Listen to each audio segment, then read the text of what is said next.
Hello everyone, আসসালামু আলাইকুম। সবার কি অবস্থা? সবাই কেমন আছেন? আজকে আমি একটা রেসিপি নিয়ে আসলাম, মুরগি রোস্ট করা দেখাবো। যে আমি অবশ্য মুরগি রোস্ট করার সময় মুরগিগুলোকে হালকা একটু জাস্ট প্যানে করে নিই হালকা। আমার কারণ হোয়াইটটা থেকে এটা একটু বেটার লাগে, হালকা জাস্ট একটু করে নিই, এই জন্য আমি আগে থেকে করে নিলাম। হ্যাঁ, আর তাহলে আমি এখন চুলাতে আমার প্যানটা একটু ধরিয়ে দিই। সব উপকরণ রেডি করে রেখেছি, আমি জাস্ট স্টেপ বাই স্টেপ এখন আপনাদের সাথে শেয়ার করে দেখিয়ে দিচ্ছি। আমার এটা আসলে আমি হোয়াইট অবস্থায় করি না, অনেকে হোয়াইট অবস্থা করে, আপনারা হোয়াইট অবস্থায় করতে পারেন। আমি হালকা জাস্ট একটু লবণ দিয়ে, জাস্ট একটু মরিচ দিয়ে করে রেখেছি যাতে টেস্টটা ভালো আসে, সেজন্য ওরকম হালকা একটু নেড়ে নিয়েছি ফ্রাই প্যানে। আমি এখন একটু তেল দিয়ে দিব, প্যানটা গরম হতে দিয়েছি।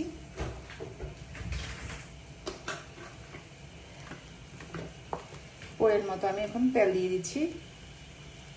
আমি কিন্তু একটা মানে মুরগি পুরোটাই নিয়ে নিয়েছি। সবাই তো দেখা যায় যে 5-6 পিস করে, আমি দেখা যায় যে মুরগিটা পুরোটাই নিয়ে ফেলছি, মুরগি রাখি নাই। এখন অল্প একটু সয়াবিন তেল দিয়ে ফেলছি পরিমাণ মতো, অল্প একটু সরিষার তেল দিব। আমি সরিষার তেলটা মুরগিটাকে টেস্ট করে, অল্প একটু সরিষার তেল দিয়ে নিলাম।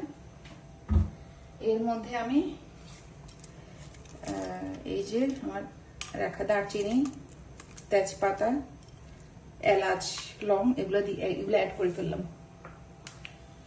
এগুলা হালকা একটু হলে আমি বাকি উপকরণটা অ্যাড করতেছি। এগুলো একটু হয়েছে, আমি এখানে আলাদা করে আমি চুলাটা কমিয়ে দিলাম। আমি আলাদা করে আরেকটা বাটিতে, এই যে একটা বাটিতে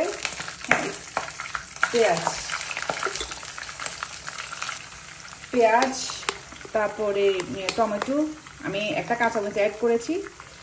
হ্যাঁ, এগুলা আমি ব্লেন্ড করে নিয়েছি।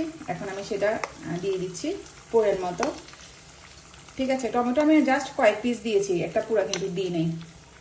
এখন আমি পেঁয়াজ, তাহলে একটা কাঁচামরিচ, টমেটো, এটা আমি এখানে ব্লেন্ড করে নিয়েছি। আর আমার আদা রসুন আলাদা আলাদা ব্লেন্ড ছিল বিদায় আমি আদা রসুন একসাথে অ্যাড করি না। যাদের থাকবে না আপনারা একসাথে করে নিতে পারেন আদা রসুনটাও। আমার আলাদা ছিল সেজন্য আমি করি নাই, আমার আলাদা আদা রসুন ব্লেন্ড করা ছিল। এখন দেন আমি আমার আদা রসুন গুলা দিয়ে দিব। এই যে 1 চামচ রসুন দিয়ে নিচ্ছি, চামচ রসুন, 1 চামচ আদা। এখানে আমি মেজারমেন্ট করে নিয়ে রেখেছিলাম, ওটা দিয়ে দিচ্ছি। তারপরে পরের মতো আমি লবণ অ্যাড করবো।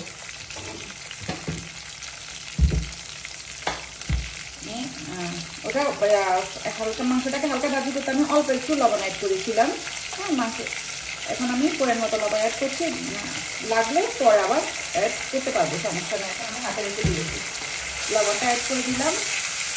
আর আমি এখন আমি এর মধ্যে কয়েকটা কাঁচামরিচ দিয়ে দিয়েছি। এখন আমি গরম মশলাগুলো দিয়ে দিব। গরম মশলাগুলো অ্যাড করে দিচ্ছি, গরম মশলা, ধনিয়া গুঁড়ো অ্যাড করছি। আর এখানে রাঁধুনি একটা প্যাকেট আছে গরম মশলা, ওটা জাস্ট আমি সামান্য অ্যাড করে নিচ্ছি, রাঁধুনির গরম মশলাটা।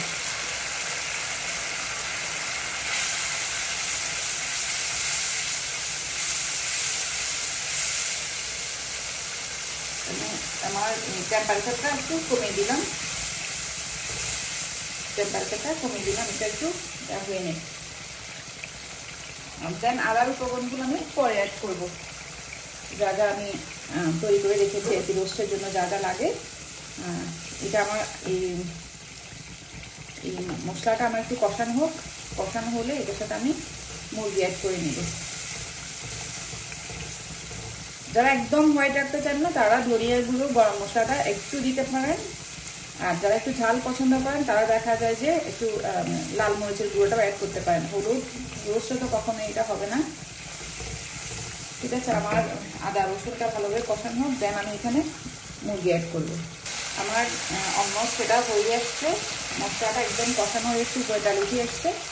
আমি এখন আমার মুরগিগুলো মুরগিটা এটার মধ্যে দিয়ে দিব। আমি যেহেতু একটা ফুল মুরগি নিয়ে নিয়েছি, আমি কিন্তু মানে যা ছিল একটা প্যাকেটে সব নিয়ে নিয়েছি। ফুল একটা মুরগি আমি নিয়ে নিয়েছি, আমি কমাই নাই।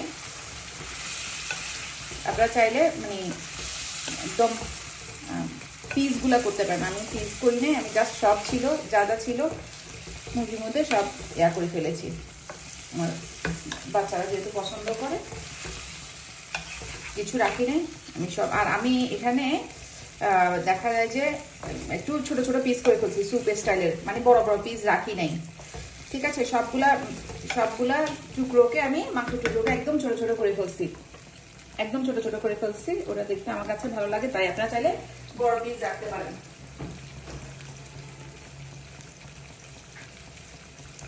আপনারা চাইলে পিসগুলোকে টুকরো না করে বড় বড় সাইজের রাখতে পারেন, যার যেটা পছন্দ। আমার একটু ছোট সাইজ পছন্দ, সেজন্য এখন আমি এটাতে ঢাকনা দিয়ে দিলাম একটু কষানো হোক। আমার মুরগিটা ততক্ষণে কষানো হয়ে গিয়েছে, একটু নেড়ে দিচ্ছি।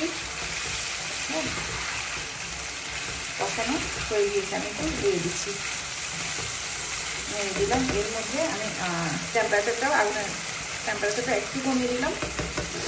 এর মধ্যে আমি এখন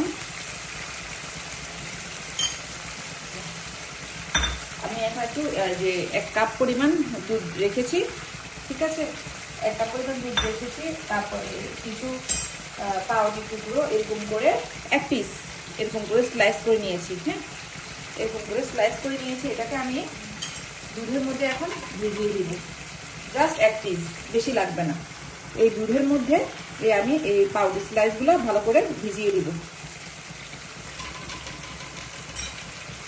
এই যে আমি 1 পিস পাউরুটি স্লাইস ভালো মতো দিয়ে দিয়েছি। এটাকে ভিজিয়ে দিচ্ছি। এটা এটাকে দিয়ে একটু ভিজে যাক। হ্যাঁ, ভিজলে পর আমি হাত দিয়ে ব্লেন্ড করে ফেলবো। ব্লেন্ড করে এটার মধ্যে অ্যাড করবো। এটাকে আমি একটু এটাকে ভিজিয়ে রাখলাম। হ্যাঁ, এটাকে আমি একটু টক দই অ্যাড করে দিব এটাতে।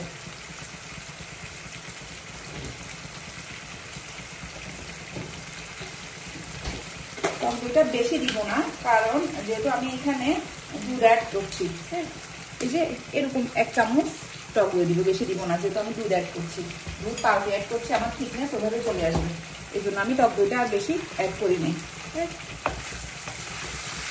আর আপনার হাতের পাশে লেবু থাকলে তাহলে টেস্টটা ভালো আসবে, সমস্যা নেই।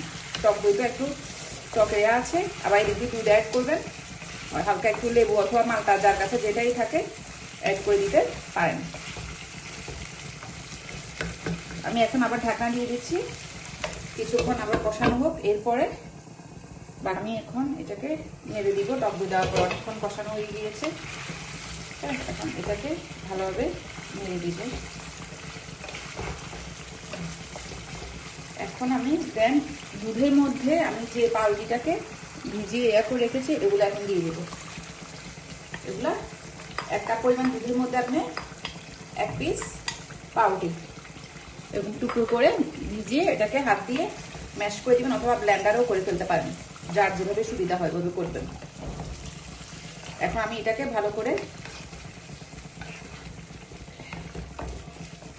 মিক্স করে নিচ্ছি। দেন আমি আলাদা একটা চুলায় হালকা একটু গরম পানি রেখেছি, মানে হালকা না, একটু গরম পানি করে রেখেছি। আমি জাস্ট অল্প একটু গরম পানি এখন এটাতে অ্যাড করে দিব।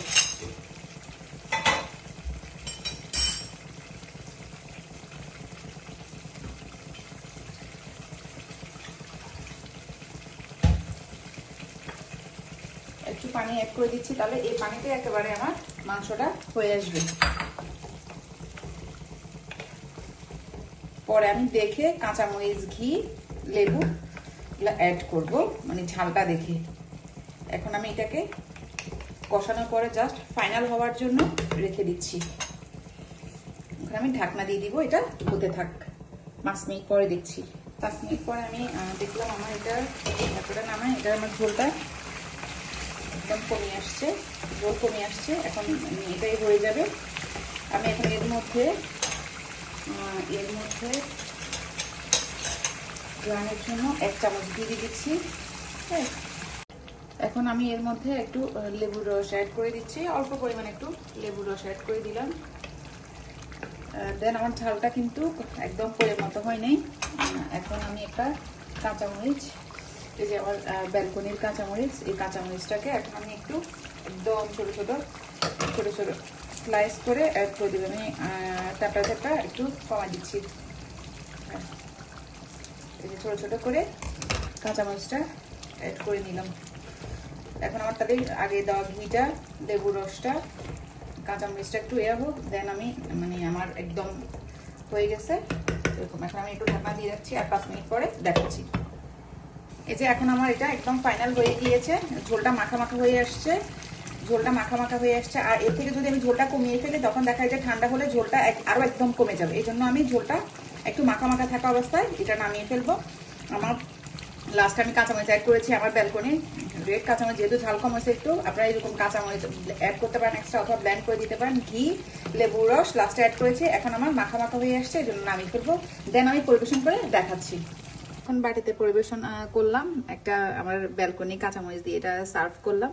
আমি অবশ্য আমার পুরো মুরগিটাই করে ফেলছি, আমি ছোট ছোট টুকরো করে ফেলছি, তো আমার বড় পিস ভালো লাগে না, বাচ্চারা পছন্দ করে না, এই জন্য আপনারা চাইলে পিসগুলোকে আরো বড় বড় করে করতে পারেন। আমি নিজে ইচ্ছা করে ছোট ছোট পিস করে ফেলেছি। আমার ফাইনাল লুক, মুরগির রোস্টের ফাইনাল লুক এরকম।